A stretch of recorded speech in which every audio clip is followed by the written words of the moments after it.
Tonight we're going to be talking about the Gihon Springs. It is the only water source for all of Jerusalem. And Jerusalem, you have to understand, is a massive city. But what's really interesting about the Gihon Springs is it's one of the most unique springs in all of the world. Although there are a few, I had it in my notes somewhere. Maybe it's in the next slide. I can't remember. Although there are some in north of Israel, by the Black Sea, they're about the only places that have a siphon spring. And I'll show you a picture of it in a little bit.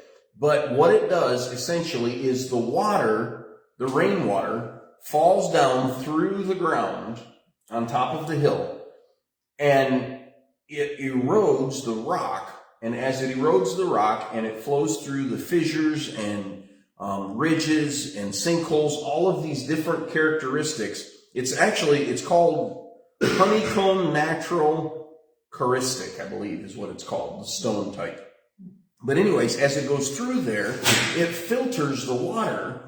And then it goes down until it reaches places that are just solid limestone. And once it does that, that's what pushes the water out then. And it shoots through the Gihon Springs. And the Gihon Springs, when you go through the scriptures and Jesus is talking about fountains of living water, they'll say living water, and what they're talking about is water that's moving. It's not just a pond or a pool. It's moving water. And Jesus is referring to the Gihon Springs because it's the only water source. It is literally what provides water for the entire country in that area. And like I said, there's a lot of people there, more than you can even imagine. And it provides everything they need. And I'll show you the picture of how small it is. It'll blow your mind. But it's just constantly flowing, constantly flowing.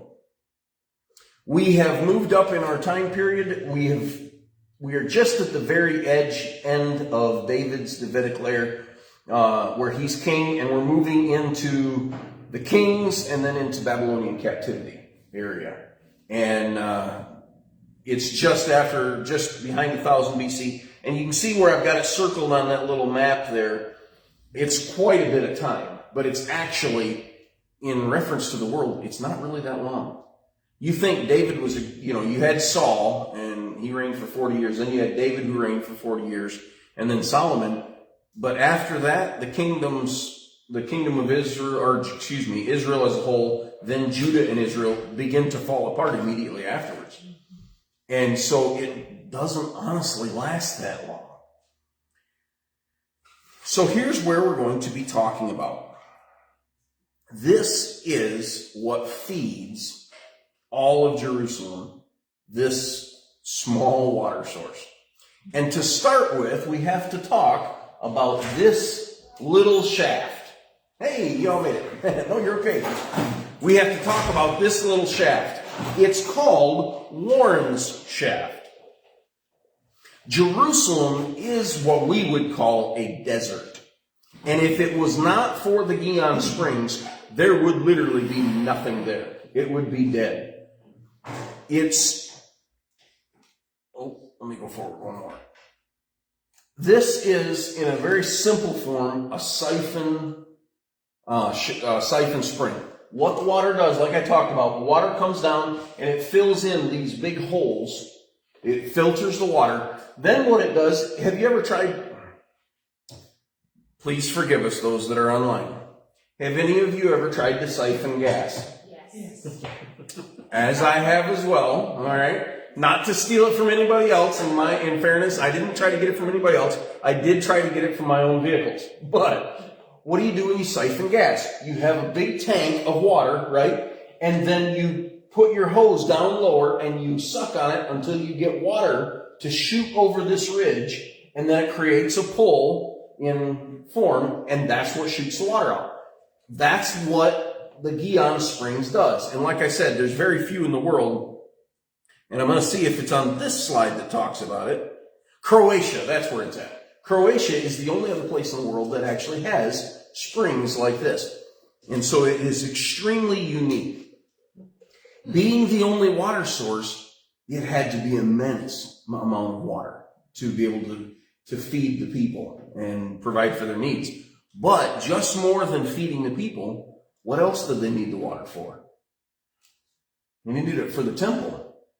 When you're sacrificing hundreds of thousands of animals, that's a dirty, bloody job. And you have to wash constantly. In fact, to do the job, you had to wash before you even started the job, not to mention all the dirty you got after the job. So they needed an immense amount of water. And you can see all of this rainwater, that's how it feeds it, and it would come down, and it actually would flow further, but we'll talk about that in just a second. All right.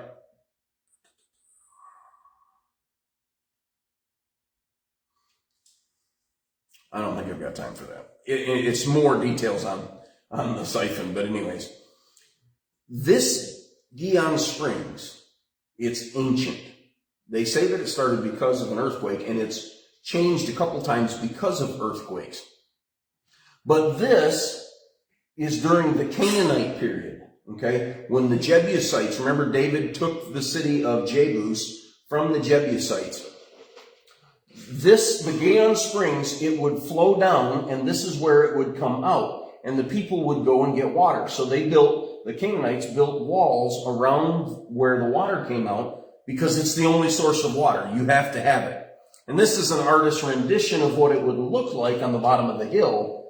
But, and I'll show you where this is at. Just remember that this fortification, I will actually show you that fortification in our pictures.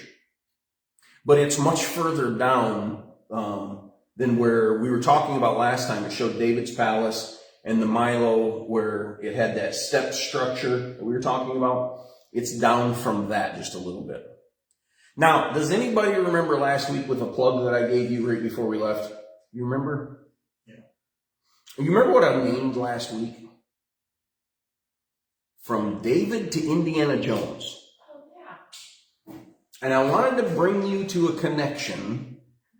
I asked you to actually see if you recognize this man. And none of you said that you did.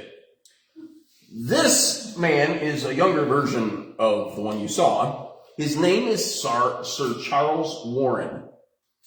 He's mainly remembered for his failures in life.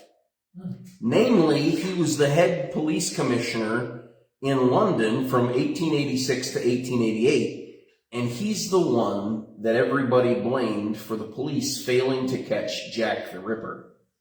If you remember the story of Jack the Ripper, it was under his leadership that they didn't find him. And being a political position, the people that hated him used that as their tool to get him out of office. And so that's essentially, unfortunately, what he's gone down for in life. But for Christians and Jews, he actually has a legacy that's substantial, but you just may not know his name. It all started in 1865 on a hot summer. There was a British baroness, Angela Burdett Coutts, I think is how you pronounce her name, and she was on a pilgrimage in the Holy City. And it was during a hot summer's day, and so she got thirsty, and so she asked her guide to give her a drink. And so he goes over to a cistern that has just this stinky, nasty water. And that was all they had to drink, because it was a cistern. And she thought, would David have been so happy to drink this water? I don't think so. So she went home, and she decided to spend 500 pounds of silver to start the Palestine Exploration Fund, the PEF. Now, we don't think much of that today, but the reason archaeology is so prevalent in Israel, and part of the reason Israel is a nation, is because of this fund and this lady tasting some stinky water. She went home and she went over to her next door neighbor Vicky's house. And she asked Vicky to help support this same fund. Just by chance, her next door neighbor, Vicky, her full name was Victoria, and she was the Queen of England. She had a little pull. And honestly, Victoria, she was a godly queen, if you do your history study. But anyways, so they decide to go and start doing excavations. And there's lots of things that they went to look for. They wanted to find Solomon's ivory, I want to say seat, throne, thank you, that's what I'm trying to think of. They wanted to find his throne. They wanted to find better water in Israel. And they wanted to find artifacts that talked about the Holy Land. And there's a lot more to it than just that, I'll be honest, but that's all we're going to do for now. They hired or appointed Captain Charles Warren with the funds that were given to go over there and start digging. And again, it was very political. This is during the Ottoman Empire. Okay, this is before World War I. The Ottomans were Muslims. The Muslims want Christians and Jews digging in their backyard. No. But through the blessing of God, Charles Warren got a hold of the guy that was essentially the mayor over Jerusalem at the time. And he said, yeah, if you want to dig, go ahead and start digging. So he put up this massive tent and he just started digging for artifacts. And he dug all over the place. One of the things that he found was the Gihon springs that had been covered up.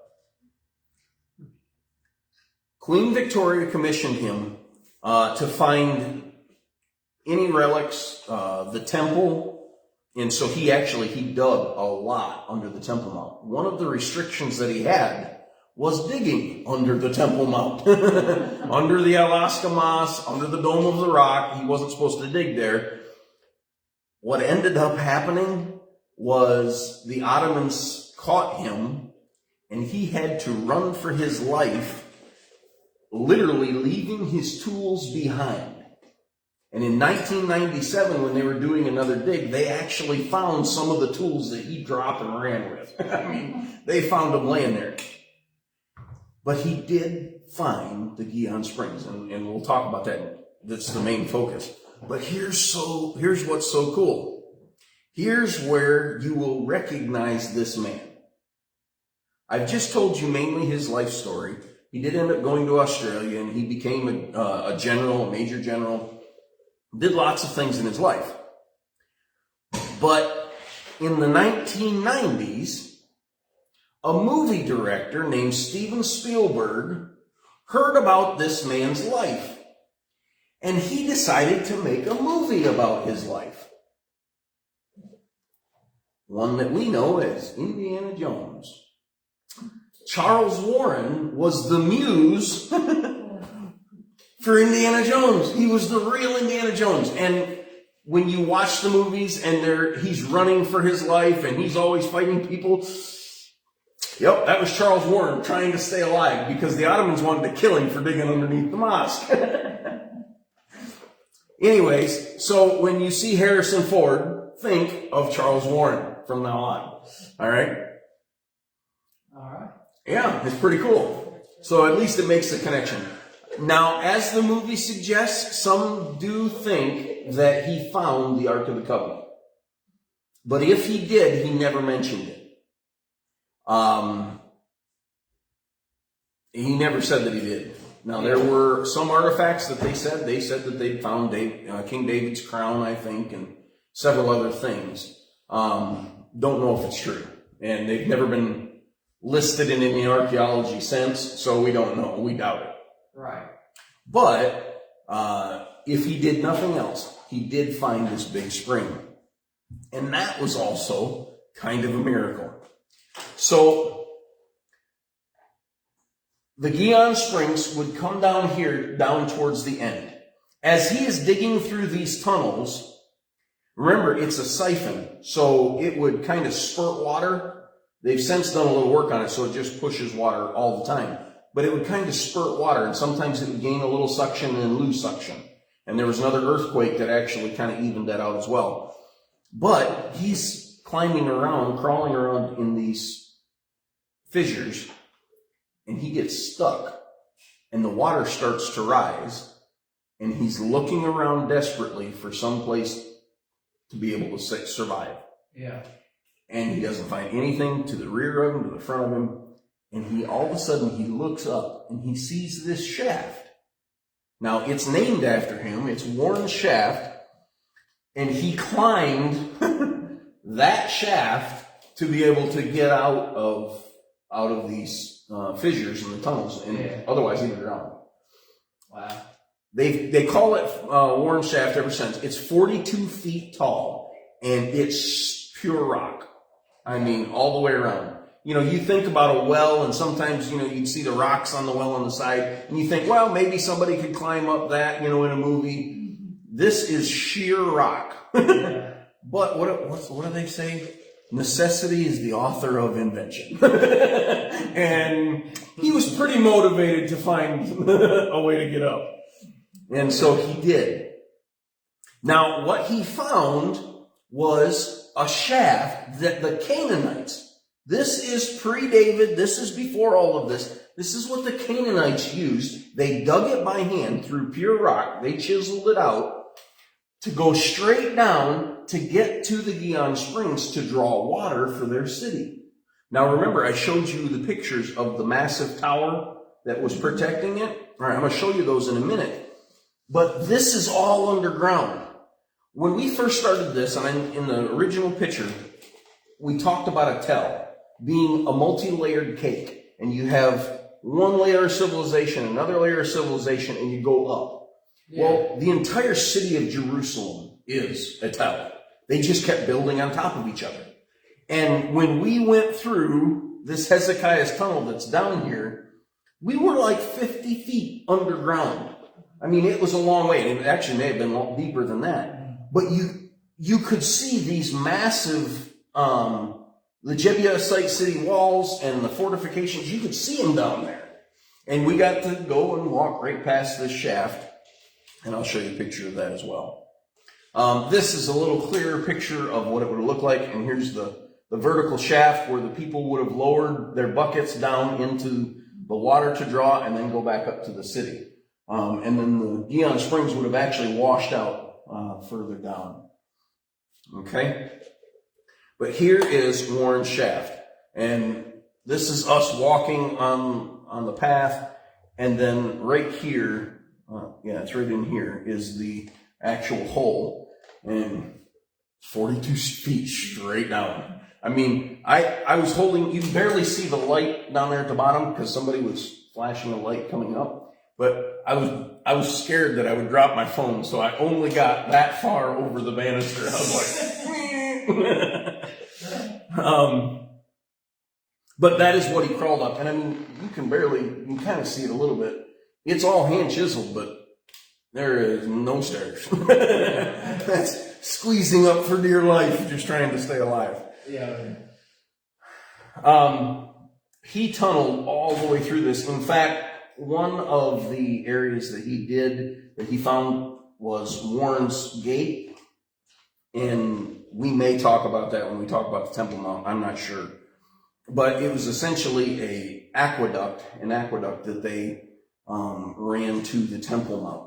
And he found that as well. Here's another picture of the shaft going down. And this is actually our guide. And there's a big sign that says, "Do not climb." And he said, "All of you have your phones off, right?" And then he climbed up on top of it. We all took a picture of it. He didn't do anything nefarious. He just the reason he was standing up there was so that everybody in line could see him, because it was all just a single path. But so now you're putting it on the internet. Yeah. That's all right. They don't know who he is. So when you go down to the end, and I'll go back really quickly to show you. Okay, so when you come down, I don't know if you can see my mouse, but down here where it says the Gihon Springs, when you come down to the base where the water would come out of the mountain, okay, that holds severe historical significance to us. And this is where that water comes out. And we are underground at this point. And these are the massive walls of the fortification. This place, 1 Kings chapter 1, verses 33 and 34, right before David's death, one of David's sons decides that he's going to take the throne.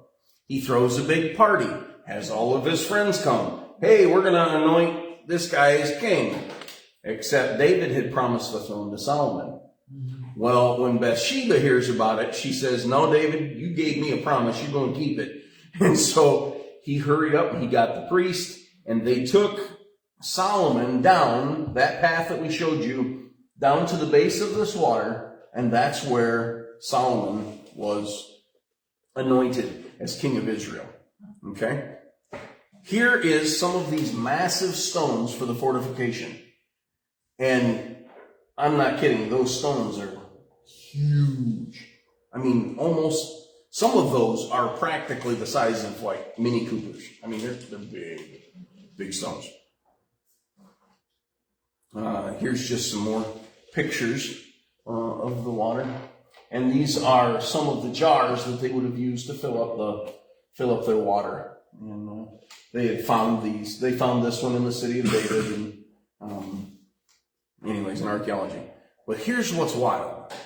So they dug a hole 42 feet straight down, okay, big enough that a man could fit through and climb up. And this is what they used to do it with. Solid stone, pure stone. Wow. And that was the picks. And they didn't have flashlights. They were little oil lamps. Wow. Amazing. Now, if it was just that good, that's pretty wild. But that's nothing. Because we get to keep going. So this, that was the sign for the shaft, and I'm supposed to read something on it, I forget. Oh, yes, that's what it was. When David said that he was going to take the city, when he looked at it, remember I told you last week that they put their deaf and their blind guards on the wall to mock David and saying, we can keep these guys up here and you can't take the city. David said, you know what? They're right. And it made him angry. And he said, I don't care who gets away. The only way to take this city is to go up through their water shaft, which is the same water shaft that Charles Warren went up. He said the first guy to go up there will be king or general of my army. And it was his cousin Joab. And sure enough, his cousin Joab went up that same hole, that same shaft, to climb up inside the city and take it. And that's how they took the city of Jebus, was through that shaft. And just so happens Warren, Charles Warren found it centuries later. But it holds great significance. This is how massive these walls are. I mean, this fortification, remember the picture that I showed you, the Canaanite fortification? This was the fortification. We're talking 70 feet tall from the ground up. Wow. Yeah, it was big. They didn't want people stealing their water. And in here, what you see, it was 70 feet, but what we see here is like 40 feet tall. And again, we're all underground here. This is all in caves because they kept building on top of buildings and rubble. But yeah, what we see there is 40 feet tall. And here's some of the blocks. I wish I could show you a little better. There's some of the stairs. It was mind-boggling, the size of the stones that they used, knowing that you're talking about, 1500 BC, 3,000 years ago. Here's a picture. We're down closer to the base, and that's it going up. This is how they would have went up the fortification back to the city. That's its length. And this is the other side, just showing you how sheer and steep those walls were. Okay. 2 Samuel chapter 7, verse 11, and we got more to talk about than just that, but I wanted to take you to some passages first. 2 Samuel chapter 7, verse 11. Since the time that I commanded judges to be over my people Israel, and have caused you to rest from all of your enemies. Also, the Lord tells you that he will make you a house. When your days are fulfilled and you rest with your fathers, I will set up your seed after you, who will come from your body, and I will establish his kingdom. He shall build a house for my name, and I will establish the throne of his kingdom forever. First of all, this is God. Who's he speaking to? The Israelites. He's talking to David. He's promising David that from David's line, there will always be a king. But notice how he says, verse 13, he will build a house for my name. That was his son Solomon, right? Then look at the and. Almost as if you pause for 2,000 years, and then God says, and I will establish the throne of his kingdom forever. Now who's he talking about? Jesus Christ. He's talking about Christ, right?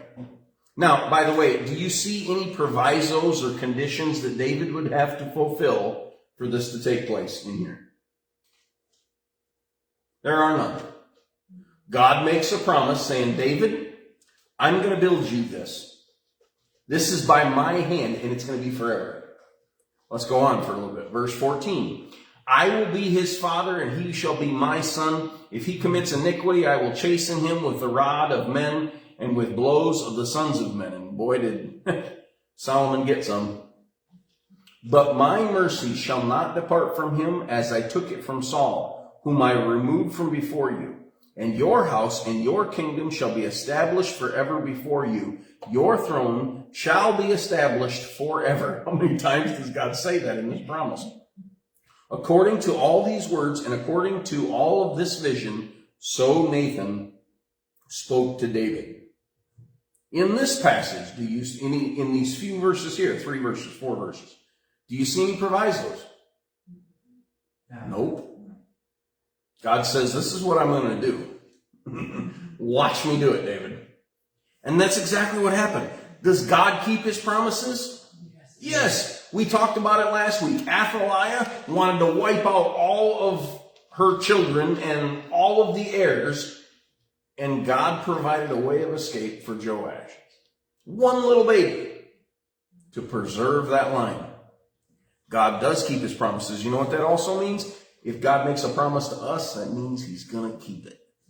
And I'll tell you what, I have 2 promises that God has given me. I don't know how he's going to complete it. I have no absolute earthly idea. I'm 40 years old. But he gave it to me. And there's been several times when I felt like, I'm just getting too old. Maybe God's not going to do it. And every time I've done that, kind of the Abraham move, God's come back and said, wait a minute, if I gave you the promise, I can do it. And even if you're 90 or you're 100 years old and your body is good as dead, I can still keep the promise. Okay, Lord, I don't know how that's going to happen, but whatever. All right. God makes promises, God keeps promises, and we can hold them in faith. All right. Also, by the way, just so you know, Jesus is going to sit on the throne of David. He is going to rule from there. God promises it. We can take it to the bank. Whoa, we're going too far. This is the sunset, actually, when we first got there. And this right here, this is the Alaska Moss, which if you've been listening to the news, you've heard quite a bit about it. That's the edge right there of the Dome of the Rock. And this, of course, the Temple Mount.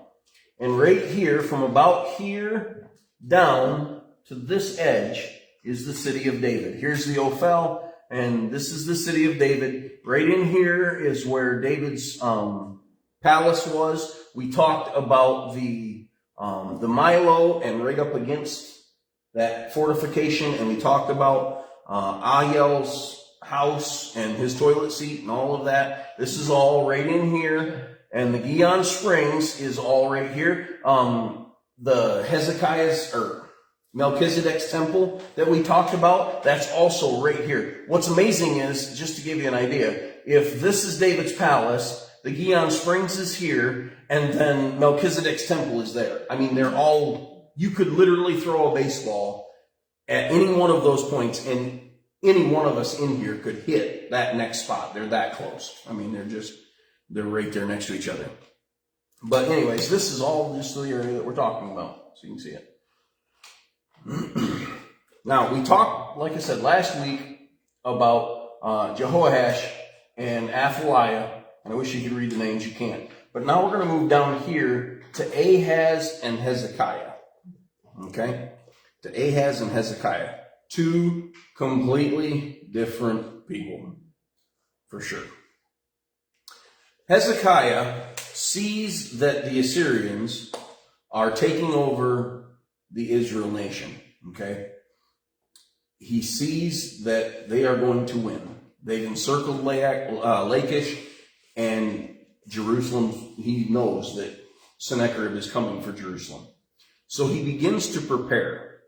Now, when the nation split, there was a whole lot from the north that left the north and came to the south because they wanted to worship God in the temple. Okay? They were godly believers. That expanded the city a lot. Well, they didn't have fortifications for all of those people to be protected. So Hezekiah built this wall, and this is part of that wall. And you can barely see it in this little design. I don't know if I can do that or not. Maybe I can. Yeah, there we go. You can see right here, this is what was, and then he added walls to come out here to be able to protect those people from the invading army that was coming. So here's down the Pool of Shalom. This is the very bottom of the city of David, and he adds this massive wall to go around, and we just saw a picture of this spot right here. That's in Jeremiah 39. But anyways, that's to protect all of those people. So he built this wall in preparation of the attack. The next several things that he did, he was a good king. He tore down the places of worship. Okay? Do you remember Moses lifting the serpent in the wilderness? Okay. They still had that during the time of Hezekiah. They were now worshiping it as like an idol or, something. And Hezekiah called it the thing of brash and Hushtan, and he destroyed it. But it was 2,500 years old, this serpent on a pole, and he destroyed it so they would not, be worshiping the pole. They would be worshiping God. So he did that. There was lots of things that he did that was good. Here's what's interesting. Okay, verse 32, or chapter 32, verse 1, it says, after all of these deeds of faithfulness, Sennacherib, king of Assyria, came and entered Judah. He encamped against the fortified cities, thinking to win them over to himself. Hezekiah was a godly king. But the scriptures tell us that because of the previous kings, the people had gone back into idol worship. And some of them were secret and some of them weren't. And even though Hezekiah was a godly man, he was paying a high price for the sins of those that were around him. That should be a warning to us, just to say. Yeah. I mentioned his father's name was Ahaz. Ahaz was an exceptional king, but not exceptionally good. You remember last week when I told you that down here at the base of the city of David was the Hinnom Valley that Jesus mentioned, where they had set up the idol to Moloch, and they would burn their babies on the fired arms of the god Moloch? Ahaz did that to his children. The king of Judah burned his children on the arms of Moloch. And God spared Hezekiah's life. And by the way, and I didn't have time for the study. It's a really cool study. This happens quite a bit in the scriptures, that God rescues the chosen babies from the fire. Now, it doesn't say that Hezekiah was put on the arms of Moloch. I'm not even trying to imply that. But I am implying that God rescued him like he did Jehoash as a baby years before. Like his great-great-grandfather, whatever it was. God rescued him. God rescued him, and he served the Lord all of his life. He made some bad decisions. You can study those, but he served God. The other thing that he does, when Sennacherib starts to show up to take, this is what he does. Verse 2, and when Hezekiah saw that Sennacherib had come, and that his purpose was to make war against Jerusalem, he consulted with his leaders and commanders to stop the water from the springs which were outside the city, and they helped him. Thus many people gathered together who stopped all of the springs and the brook that ran through the land, saying, why should the kings of Assyria come and find much water? And he strengthened himself. He built up the walls that was broken, raised it up to the towers, and built another wall outside that we just talked about. And he repaired the Milo in the city of David. Remember, that's what we talked about last week, that stared fortification wall. He rebuilt it, and he made weapons and shields in abundance. There's only one spring in Jerusalem. He was talking about the Gihon Springs. Now, what it did, I showed you, is it went all the way down, and it came down to the hill, and then it shot out from the side of the hill to the Kidron Valley, which was on this side here, okay, right here. It would shoot out there, and so then it would water for the fields, all of the farmers' fields, and then the king's gardens, okay? But if you're going to be besieged, and your wall is here, and your water's here, what you're doing is you're starving your own people out of water, and the army is getting fed with the only water source that exists. So they're like, we're not going to do that. If he's going to come take us, he's going to have it hard. So they designed a 1,750-foot tunnel through solid rock. All of these defensive plans we're not exactly sure. There's a little discrepancy about how long, but it could have taken up to 4 years of planning and work. And Hezekiah saw that coming. And he started 4 years before Sennacherib even showed up at the door to take care of Sennacherib's army. Because it would take a long time to do these, to prepare these defenses. Let's see. Yeah, I think that's got it covered. All right, so let's go to verse 6. Then he set military captains over the people, gathered them together to him in an open square of the city, and he gave them encouragement, saying, be strong and courageous. Do not be afraid nor dismayed before the king of Assyria, nor before all of the multitude that is with him, for there are more with us than with him. This is one of my favorite stories in the Bible, by the way. By the way, have you not noticed on Friday nights, you've been getting my favorite stories? Just because they're my favorite stories. With him and with his arm of flesh, but with us is the Lord our God to help us to fight our battles. And the people were strengthened by the words of Hezekiah, the king of Judah. After this, Sennacherib, the king of Assyria, sent his servants to Jerusalem. But he and all of the forces with him laid siege against Lachish. To Hezekiah, the king of Judah, and to all of Judah who were in Jerusalem, saying, thus says Sennacherib, king of Israel, in what do you trust that you remain under siege in Jerusalem? Does not Hezekiah persuade you to give yourselves over to die by famine and by thirst, saying the Lord our God will deliver us from the hand of the king of Assyria?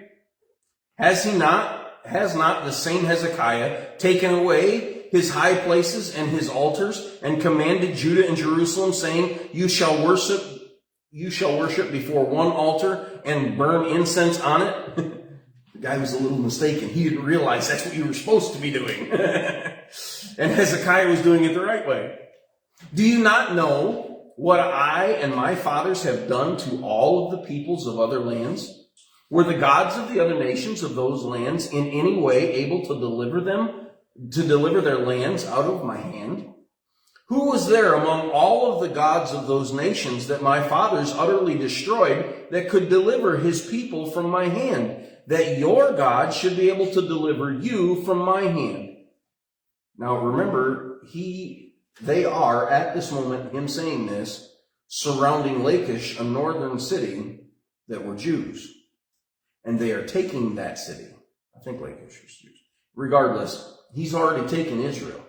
And so he's saying, all of these other gods have failed, and guess what? The God you worship, he's failed them too, so you think he's going to come through?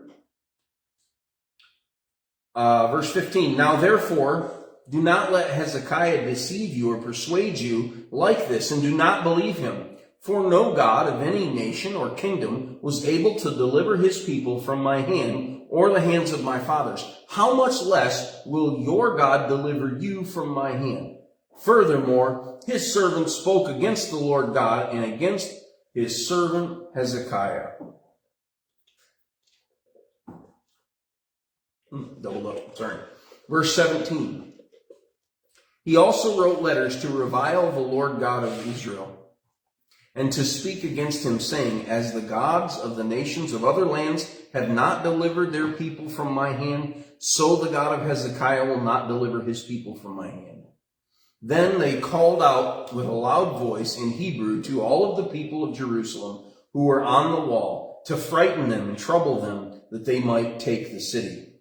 And they spoke against the God of Jerusalem as against the gods of the people of the earth, the work of men's hands. Now because of this, King Hezekiah and the prophet Isaiah, who wrote the book Isaiah, the son of Amos, prayed and cried out to heaven. The other passage in 2 Kings tells us that he took those letters and he went right to the altar and he laid them in the temple and said, all right, God, this is what he's saying. What are you going to do? He goes into a little bit more detail in the other one. Verse 21, then the Lord sent an angel who cut down every mighty man of valor, leader, and captain in the camp of the Assyrians. 1 Kings chapter 19 in verse 33, I think, is where it talks about it. One night, one angel by himself, 185,000 men. Can you imagine? Waking up the next morning and looking around. I guarantee you there wasn't dust on the ground after that. They sped out of there. So he returned, the Sennacherib, shamefaced to his own land. By the way, in the king's passage, God promises him that Sennacherib will leave and he will never return. Well, he goes back to his own land shamefaced, and when he had gone into the temple of his God to worship, two of his own sons, some of his own offspring, struck him down with the sword there. And then they ran for their lives, 2 Kings tells us. Thus the Lord saved Hezekiah and the inhabitants of Jerusalem from the hands of Sennacherib, the king of Assyria, and from the hand of all others, and guided them on every side. And many brought gifts to the Lord at Jerusalem, and presents to Hezekiah, king of Judah, so that he was exalted in the sight of all the nations thereafter. What I love about this story is that Jerusalem, all of its people, Hezekiah and its king, they only had so much strength. They were not going to beat Sennacherib, no matter how many defensive fortifications they put in place. But God, in one night, with one angel, wiped out 185,000. What I'm praying about is nothing. If God can do that in one night, why do I have doubt? Why do I not believe? Why is my faith so small? Yeah. Because honestly, like we talked about earlier, if God makes a promise, it's up to God to keep it. If God gives us a promise, we don't have to worry about how he's going to make it happen. That's his job. If we call on his name, he will save us. Amen. We can believe it. So in the last little bit, I wanted to share that story. Okay. Amen. So this is one of the fortifications that Hezekiah did. Remember it said that they stopped up the springs? Well, the only spring that's there is the Gihon springs. They started that 1,750-foot tunnel, solid stone. But here's how they did it. They had one group on this end and another group on this end of one massive stone, just one stone. And they had them start digging towards each other. We're talking 3,000 years ago. Okay? Well, yeah, about 3,000 years ago, 2,500, somewhere in there. This is my dad and I, well, this is my dad. I'm not in that picture because I'm taking the picture. But this is where you get to walk through. And if you ever go to Israel, walk through Hezekiah's tunnel. It is not an engineering marvel. It's an engineering miracle. Because the only way this could have happened is if God intervened. Because what they were doing was dumb as rocks. I mean, if any of us were in a building and we decided to start cutting holes in a building, a small building, one start on one wall and one start on another wall, and you're going to meet in the middle, and you don't have measuring tapes, you don't have lasers, you don't have saws, you have a pick and a lamp. You going to meet in the middle? No. And yet they did it through solid stone, 1,700, literally a third of a mile. It took them at least 2 years, and that's the discrepancy. Somewhere between 2 to 4 years, working 6 days a week. Right in the middle. All the way, and then they met in the middle. Now I'll show it to you in just a second. So here's where the Gihon Springs comes to Hezekiah's tunnel. This is the entrance. And I'm telling you what, it was crystal clear. It was cold. I don't like water, but if I was ever going to drink any water, it was going to be here. And I did it here because nobody's feet had been in this part. This is the start. So I drank from that. And I'll be honest, it was very good tasting water. It really was. But this is where you start, and you have to kind of step down a little bit, and they've got grates that you walk through. The water gets up. Well, I'll show you that in a second. Okay. Here, they didn't make it in a straight line. I mean, we wouldn't expect them to, right? Yeah. This is how they did it. There's that worn shaft where he found it. Okay, this is the exit. They started digging, one from here and one from the pool of Siloam, and they weaved their ways around, and they found each other in the middle. Tell me that's a marvel. You'd be lying. It's a miracle. They had no lasers. They had no levels. They had no sonar. They had no walkie-talkies. Yeah. Nothing. Here's the other thing. From here to here, there is 1 foot in elevation drop in 1,750 feet. Nice. 1 foot. Yeah. That's it. You can't even measure how much of a fall that is per foot. You can't measure it. Yeah. And yet that's exactly what happened. Wow. This is the deepest part of where it was at. Now, it used to be before an earthquake and then some work that they did on it less than 100 years ago. I don't remember the exact date, but it was in the 1900s. It used to be up to your chest, and so shorter people, they could still walk through it, but it was, you would feel a little claustrophobic. But now, about the deepest it gets, at least for my 5'10", 5'11" height, was right about midway of your thigh. And sometimes it was lower. Sometimes it was just a little bit higher, but that's about it. Yeah. But you can see, that's my dad, and he's about the same size I am, in shoulders and width and all that. We're about the same size. You couldn't walk 2 people in a row. I mean, you started down that path and it was one right after the other. Yeah. Most of the places, especially at the start, were short. And you can see that's all the difference was for my dad. And of course my dad's a bigger guy too. And so as we were walking, we would have to bend down because whoever they had hired for those few weeks, they were short. And they weren't about to cut more than they needed. Yeah. I don't know if you can see the striation marks or not in some of the pictures. But when you're there, I mean, you can see the pick marks. It's so cool. And they just go in rows because that's how they cut them. But it was very small, and it was so short for quite a bit of time that even me, like this, I was having trouble breathing.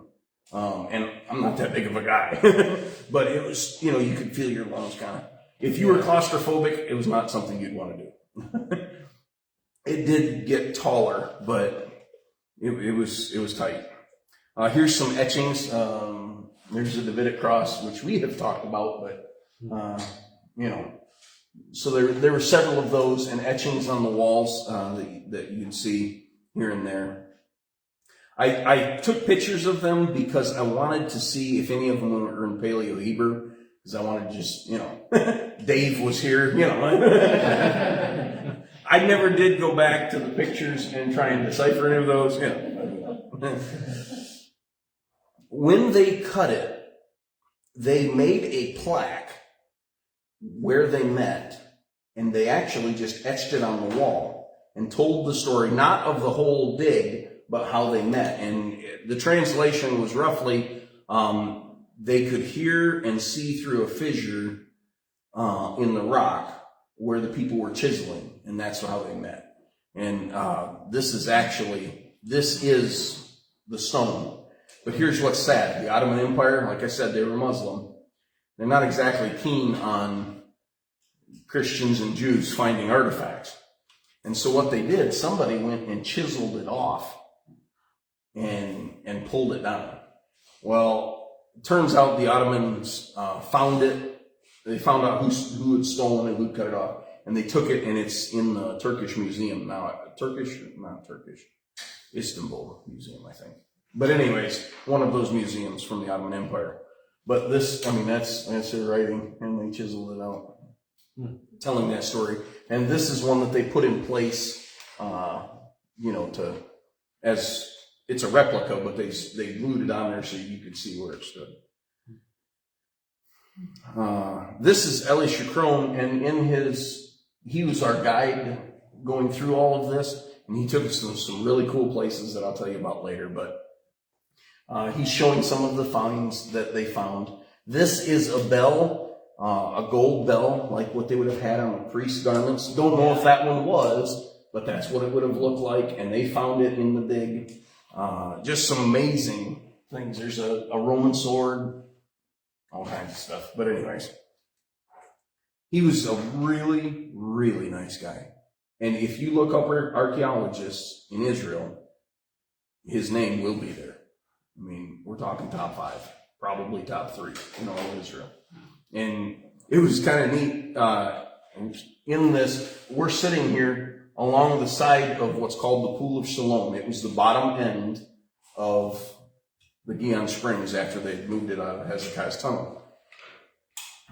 He's standing there and he's giving us this talk, and there's other groups of, tourists with their guides, and their guides stopped and said, "Oh, look, this is Eli Shikron. Let's listen to him." And they shut up. So, there was easily 150 people or more. Wow. It had to be more, all around us. And it was at least 3 or 4 different groups that were all just listening to him talk, although they had their own guides. It was pretty cool. So here, this is where Hezekiah's tunnel comes out, okay? And it's a very small path. Oh man, there's so much to tell you, because it's all cramped in there. But there is a path right here that you can't go on unless you have a guide, and our guide was Eli Shikron, and so he let us do it. But it's called the Pilgrim Road. The Pool of Siloam, Jesus, remember, he told the blind man to go wash his eyes? He told him to go to this pool, okay, that we're going to be talking about. And then after that, he would go up this path, and it would take him to the temple. You washed for purification here, and then you went to the temple later. Well, they are excavating that same path that Jesus did walk on, had to have walked on, just to make it to the temple. And so we went up there. It's actually right here. But there's this little skinny path, and there's a wall here, and vegetation and houses on this side of that wall. And then here's where the water came out. And you can see it opens up and it goes down past that grate. And these are some of the posts. And here is how thin that was. And you can see all these people. And here, yeah. See what I mean? Oh, this is our group right here. And then this is everybody else. And that wrapped around in behind way over here. It was really neat. It made me feel special anyways. What's cool is, this is the Pool of Siloam, which is a lot bigger than what you see here. This is actually the steps, we were sitting on them, that led down into the pool itself, okay? They've started, this is how new everything we're talking about is in archaeology. Since I was there in December, less than 6 months, they've started digging the rest of the Pool of Siloam, all of this here. And I'm going to show you some pictures, it's cool. All of this wall is gone, and it goes for a long ways. But that's him describing. This was my dad's socks. He's got a little note in here. He says, I let my socks dry on the very steps where Jesus and the blind man walked into the pool. He felt pretty special about that. But he likes his polka dot socks. You like those? And this is a map that Ellie Chacron is showing of their digs. And this is the city of David, of course. There's the Ophel, and then there's the Temple Mount, Dome of the Rock, and all, Askamas. So this is where we were sitting, okay? That was all vegetation and everything when we were there in December. And since December, this was taken, it was posted like 3 weeks ago, or a month ago, I can't remember which, and it's all gone. And what they're doing is they're taking these massive dozers and backhoes, and they're digging down until they find the limestone rock that's at the base of this Pool of Siloam. Here's what's interesting. That's from the time of Herod, when he built Herod's palace and his temple and all of that. They're seriously considering digging deeper to go down to Hezekiah's pool. And they're not sure, because they're going to be tearing up history that's 2,500 years old when they dig this up, or 2,000 years old when they dig this up, to go to something that's like 3,000 years old. And they're like, man, how much do we want to lose? You know, how far do we want to take this? It's kind of a neat thing. But I mean, like I said, all of this has been done since September, and I would love to see what it looks like now. There aren't even YouTube videos where people are talking about it, because they're still digging on it. It's not like you can go over there and record while these people are working, you know. This is what it would have looked like during the time of Jesus. This was Herod's Pool of Siloam.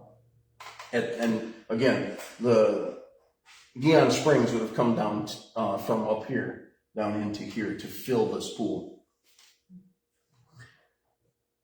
I want to take you really quickly to, I don't even know if I'm supposed to do this or not, but I'm going to. Okay. This is a map from a certain website. All right? Just a map of a certain website. Right up here, okay, this spot right here. By the way, that is 100 feet, okay? This shows you how small it is. This right here is the Milo that we talked about. Here is David's palace. Okay, right here is Melchizedek's temple. Here's the Gihon Springs, and there's Hezekiah's tunnel, and it winds around and it goes through here, and then it will go down to the base of the Pool of Siloam right here. And so what I want to do is I want to show you what they are digging up right now. Here is the entrance that we walked through. Remember that little path that showed the little water and those posts sticking up in the water? Yeah. That's this spot right here.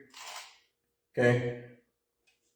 All that they have for the Pool of Siloam is those little steps right there that you can barely see because of the, you know, the satellite view.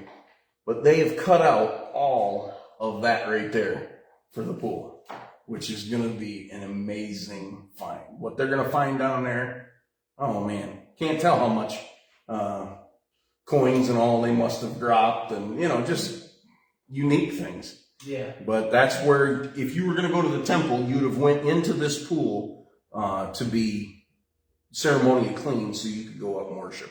Right. All right. So, very last thing, what we can learn from Hezekiah's life. Even though Hezekiah had a wicked father in Ahaz, where he literally burned his own children to Moloch, Yeah. Hezekiah chose to serve the Lord anyway. And to serve the Lord just as good, if not better, than most of the kings before him.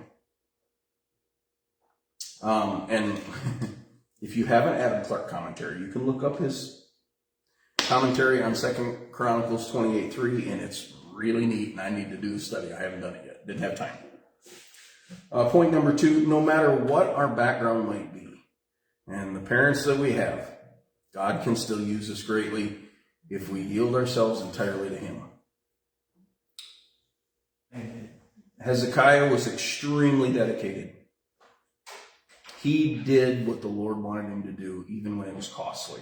And you can imagine the arguments and the fight that he had politically to tear down all of those things, all of those places of worship, including the idol of Moloch that was right within sight of his palace, where his own brothers and sisters died, while his own brothers were burned. Yeah. To tear that down within a generation, that took some guts.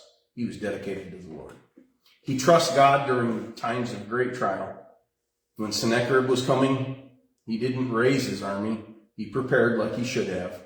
And then he laid the curses out before God and said, God, I need you to do something. He trusted God during the great trials of his life. God blessed him and protected him because of his faith and his dedication to him. Hezekiah worked hard to fortify the old walls, to build a huge wall to protect the water source of the city. All that was good, but not needed, as God supernaturally protected Jerusalem because Hezekiah trusted the Lord above all. And lastly, King Hezekiah lived the kind of life that God blesses. Are we following that kind of example? Do we live in such a way that God says, yep, I can bless you for that?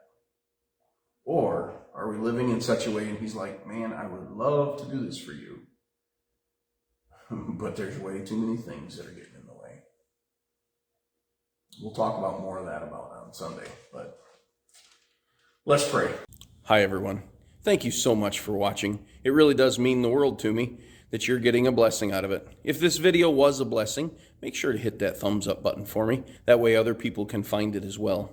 Here in the link section, you'll find playlists and new videos that we put out. We try to do 2 or 3 a week. You can also subscribe to the channel by pressing on my face and then hitting the bell icon, and that will alert you to new videos.